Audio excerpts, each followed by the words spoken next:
Jag heter Anna.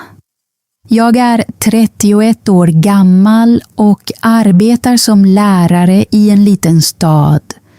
Mitt liv brukade vara lugnt och enkelt. Jag tyckte om mitt jobb. Jag hade goda vänner. Jag trodde att kärlek skulle kännas trygg. Och sedan träffade jag Adrien. Han kom till min skola en dag för ett projekt i samhället. Han var artig, vänlig och lätt att prata med. När han hörde mig skratta log han och sa: "Du har ett vackert skratt." Jag log tillbaka. Jag visste inte att ett så litet ögonblick skulle förändra mitt liv. Efter den dagen började han skicka meddelanden till mig. God morgon, Anna. Jag hoppas att du får en bra dag. Jag började vänta på hans meddelanden. Han frågade om mina favoritböcker, min favoritmat och mina drömmar. Han fick mig att känna mig viktig. Efter en månad blev vi ett par. Adrien tog med mig till stranden. Han gav mig små presenter. En gång gav han mig en bok och sa: "Den här fick mig att tänka på dig." Jag började bli kär. Mina vänner sa: "Han verkar snäll, men var försiktig. Det här går väldigt fort." Men jag lyssnade inte. Efter 6 månader frågade Adrien om jag ville gifta mig med honom. Vi promenerade nära havet när han stannade och såg mig i ögonen. "Jag vill vakna bredvid dig varje dag resten av mitt liv", sa han. "Vill du gifta dig med mig?" Jag började gråta och sa ja. Vårt bröllop var litet och enkelt. Jag hade på mig en vit klänning. Mina föräldrar log stolt. Adrien höll min hand och viskade: "Du är det bästa i mitt liv." Jag trodde på honom. Det första året som gifta var lugnt. Vi åt middag tillsammans. Vi tittade på filmer. På söndagar promenerade vi i parken. Ibland kom han hem med blommor. Ibland kysste han mig på kinden utan någon särskild anledning. Jag tänkte, det här är kärlek. Men sakta började Adrien förändras. Han började komma hem sent. När jag frågade varför sa han: "Det är mycket på jobbet." Jag litade på honom. Men han slutade fråga hur min dag hade varit. Han slutade titta på mig när jag pratade. Han var hemma, men det kändes som om han var långt borta. Jag försökte ännu mer. Jag lagade hans favoriträtter. Jag städade huset. Jag tog på mig klänningen som han en gång hade älskat. Han märkte ingenting. En kväll lagade jag pasta och väntade på honom. Det var hans favoriträtt. När han kom hem 9:00 sa jag: "Middagen är klar." Han tittade på bordet och sa: "Jag har redan ätit." Sedan satte han sig i soffan och slog på tvn. Jag satt ensam med den kalla maten. En annan dag låg hans telefon på bordet. Ett meddelande dök upp på skärmen. Jag längtar tills jag får träffa dig igen. Det fanns inget namn. Vem är det här? Frågade jag. Adrien tog snabbt telefonen. Rör inte mina saker, sa han. Jag är din fru, svarade jag. Varför döljer du saker för mig? Han reste sig upp. Sluta bete dig som om du vore galen. Och sedan lämnade han huset. Den natten kunde jag inte sova. Jag stirrade upp i taket och frågade mig själv, vad har jag gjort för fel? Veckorna gick. Vårt hem blev tyst. Adrien kom och gick som en främling. Han frågade aldrig om jag mådde bra. Jag grät i badrummet så att han inte skulle se mig. En helg försvann han hela dagen. När han kom hem luktade hans skjorta av parfym, inte min parfym. Jag tittade på honom och frågade. Träffar du någon annan? Han skrek inte. Han såg inte ens förvånad ut. Han sa bara, det har du inte med att göra. Mitt hjärta gick sönder. Jag berättade allt för min bästa vän, Sofia. Hon kramade mig och sa, du gav honom kärlek. Han gav dig tystnad. Jag grät. Varför gifte han sig med mig om han inte älskade mig? Sofia tittade sorgset på mig. Vissa människor vill ha trygghet och bekvämlighet, inte kärlek. Du var snäll. Kanske var det han ville ha. Hennes ord stannade kvar i mina tankar. Var jag bara någon som gjorde allt enkelt för honom? Var jag bara någon som gjorde hans liv bekvämt? En morgon glömde Adrien sin telefon hemma. Jag hade inte tänkt titta i den, men skärmen tändes. En kvinna hade skickat ett foto till honom. Hon log och höll ett glas vin i handen. I meddelandet stod det: önskar att du var här. Mina händer blev kalla. Jag öppnade meddelandena. Du gör mig lycklig, hade Adrien skrivit. Med dig känner jag mig levande. Jag mådde illa. Han hade inte pratat med mig på det sättet på flera månader. När Adrien kom hem satt jag vid bordet. Hans telefon låg framför mig.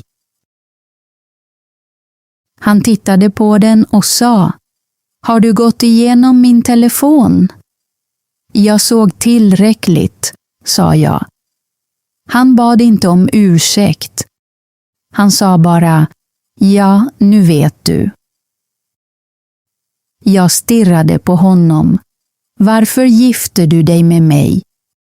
Han ryckte på axlarna. Du var snäll. Det kändes rätt då. Det svaret gjorde mer ont än otroheten. Jag var inte speciell för honom. Jag var bara bekväm för honom. Den natten packade jag en liten väska. Jag skrek inte. Jag bad honom inte att stanna. Jag bara gick. Jag åkte hem till Sofia. När hon öppnade dörren kramade hon mig hårt. För första gången på länge kände jag mig trygg. Jag stannade hos henne i några dagar. Hon gav mig ett rum, rena handdukar och varmt te varje kväll. Hon tvingade mig inte att prata. Hon sa bara: vila, du behöver inte förklara allt ikväll. På nätterna låg jag vaken och tänkte på mannen Adrian brukade vara. Eller kanske mannen jag trodde att han var. Den 3:e morgonen ringde jag till skolan och bad om några dagar ledigt. Min röst darrade, men min chef var snäll. Ta den tid du behöver, sa hon. Efter samtalet satt jag med Sofia i köket. Vad ska du göra nu? Frågade hon. Jag skakade på huvudet. Jag vet inte. Sofia höll min hand. Du behöver inte bestämma allt idag, sa hon. Men du kan inte leva i mörkret längre. Kom ihåg det här, Anna. Det var inte du som ljög. Sofias ord gav mig styrka. Den eftermiddagen gick jag tillbaka till huset. Jag visste att Adrian var på jobbet och jag var glad för det. Jag ville inte se hans ansikte. Jag ville bara hämta mina saker. När jag öppnade dörren kändes huset kallt. Det var samma soffa, samma bord, samma väggar.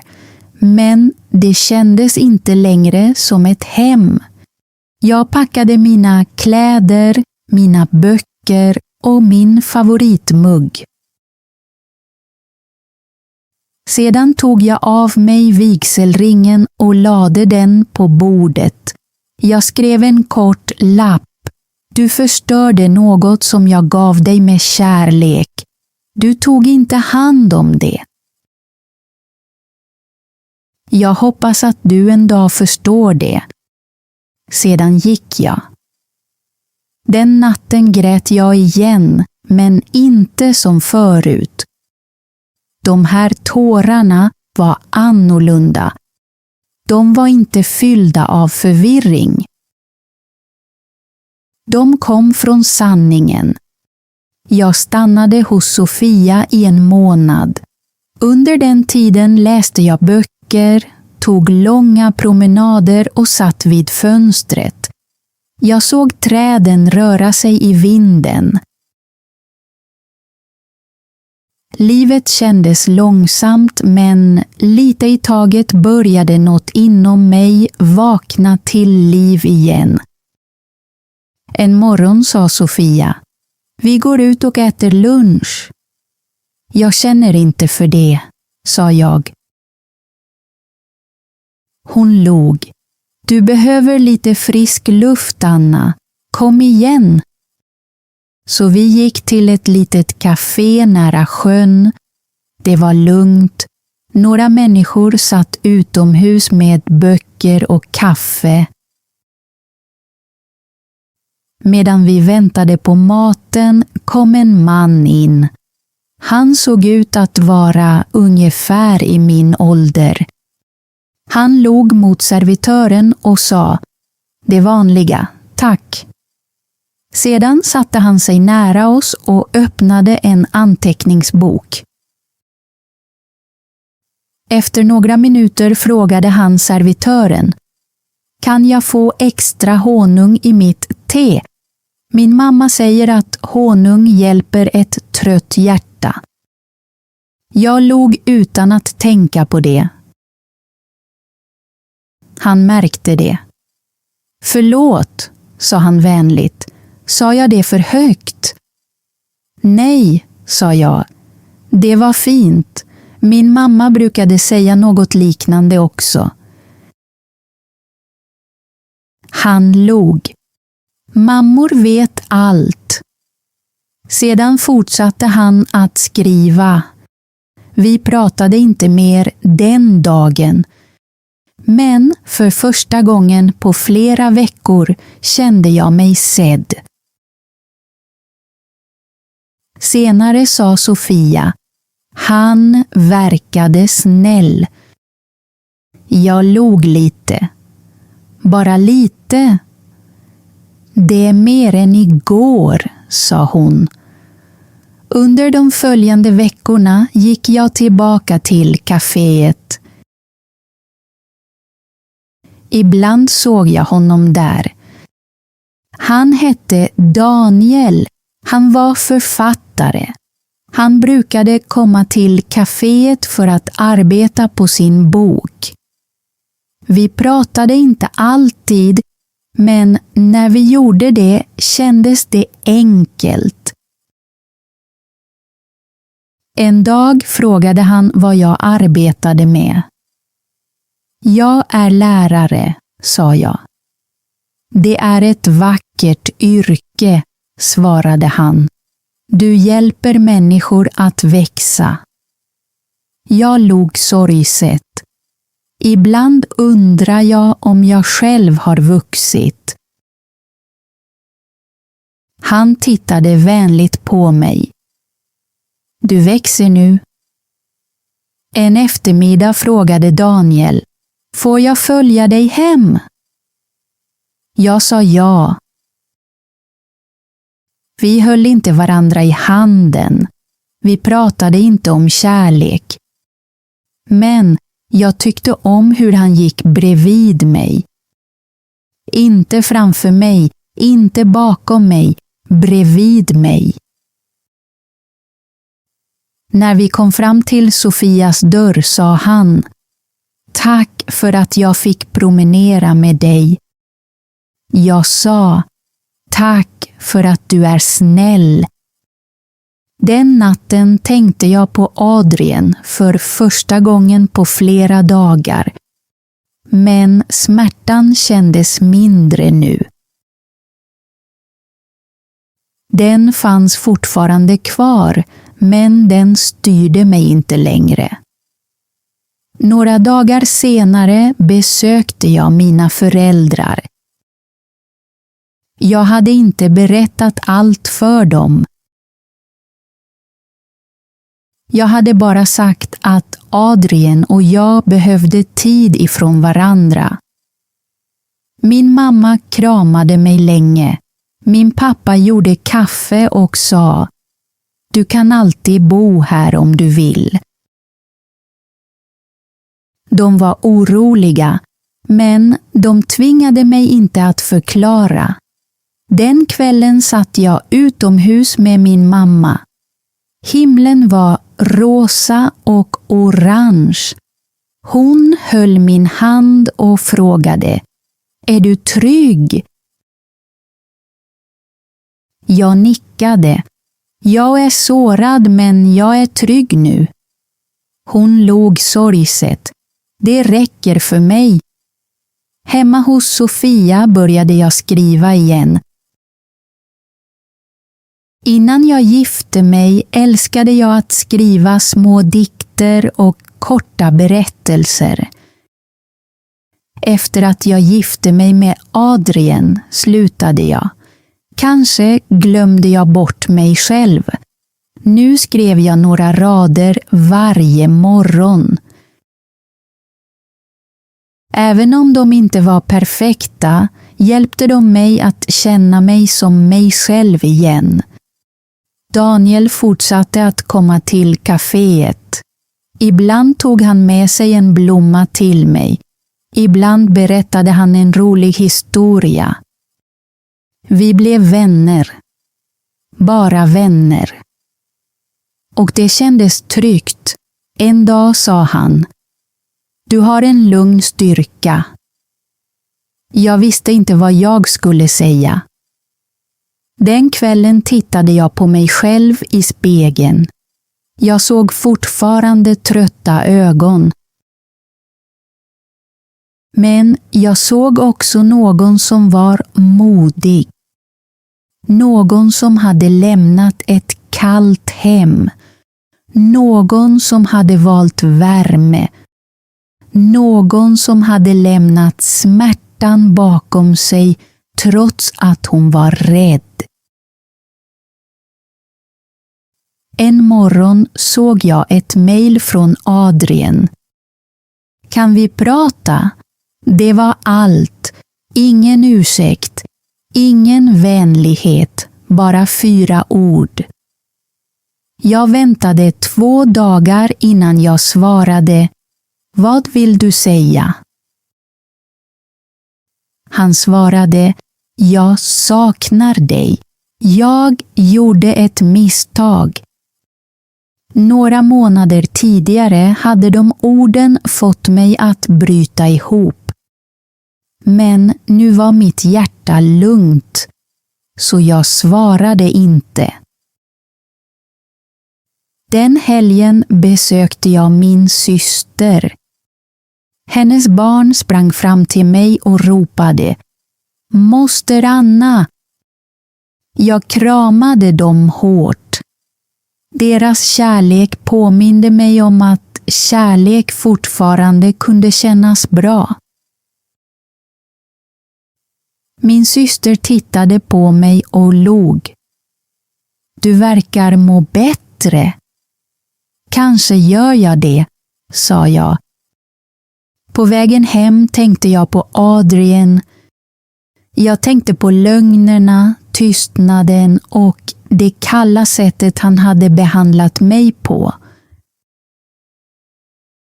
Förut brukade jag fråga mig själv, vad gjorde jag för fel? Men inte längre. Sanningen var enkel. Han älskade mig inte på samma sätt som jag älskade honom. Han tyckte om att någon tog hand om honom. Han tyckte om att känna sig behövd. Men han såg inte mig och det var inte kärlek. Några dagar senare satt Daniel och jag på vårt vanliga café. Han frågade, vill du någonsin bli kär igen? Jag tänkte en stund. Ja, sa jag, men inte nu. Först vill jag lära mig att älska mig själv. Daniel log. Det är ett bra svar. Vi pratade länge om böcker, mat och platser vi ville besöka. Och sedan skrattade jag. Ett riktigt skratt, varmt och djupt. Jag hade inte skrattat så på väldigt länge. Under de följande månaderna byggde jag långsamt upp mitt liv igen. Jag flyttade till en liten lägenhet nära min skola. Den var inte stor, men morgonsolen lyste in genom fönstren. Och det fanns en liten balkong där jag kunde dricka te. Jag satte upp familjefoton på väggen. Jag ställde mina böcker i en bokhylla. Jag köpte en gul kudde som fick mig att le. Varje liten sak kändes som ett steg mot ett lugnare liv. En kväll öppnade jag en låda med gamla minnen. Där inne hittade jag mitt bröllopsfoto. Jag tittade på det länge. Men jag grät inte. Jag kände mig inte trasig. Jag kände bara att det var över. Så jag lade tillbaka fotot och stängde lådan.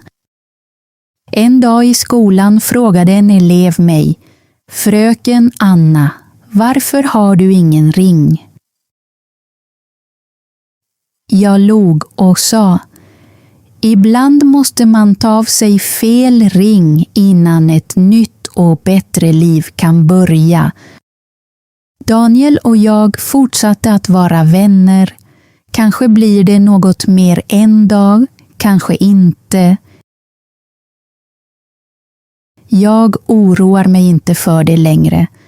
Han respekterar mig, han lyssnar på mig och just nu är det tillräckligt. Ibland skickar Adrien fortfarande meddelanden. Jag svarar aldrig. En gång hade han mitt hjärta, men han tog inte hand om det. Nu tar jag hand om det själv. En regnig eftermiddag stod jag vid fönstret med en kopp varmt te i händerna. Världen var tyst och jag tänkte, det här är frid. Jag behöver inte en perfekt man eller ett perfekt liv. Jag behöver bara känna mig trygg. Jag behöver bara känna mig som mig själv igen. Jag heter Anna. Jag lämnade någon som inte älskade mig och nu väljer jag äntligen mig själv. Tack för att du tittade på hela berättelsen. Om du stannade kvar ända till slutet uppskattar jag det verkligen. Annas berättelse lär oss något viktigt. Kärlek ska aldrig få dig att känna dig osynlig. Äkta kärlek ska ge dig respekt, trygghet, ärlighet och frid. Nu har jag en liten övning till dig. Dagens svenska ord är självrespekt, self-respect. Skriv en enkel svensk mening i kommentarerna med ordet självrespekt. Till exempel, självrespekt är viktigt. Eller, jag väljer självrespekt. Berätta också för mig, tycker du att Anna gjorde rätt som valde sig själv? Ja eller nej? Om den här berättelsen hjälpte dig att öva på att lyssna på svenska, prenumerera gärna på Swedish Tales för fler enkla berättelser på svenska. Fortsätt lyssna, fortsätt öva, så ses vi i nästa berättelse. Hej då!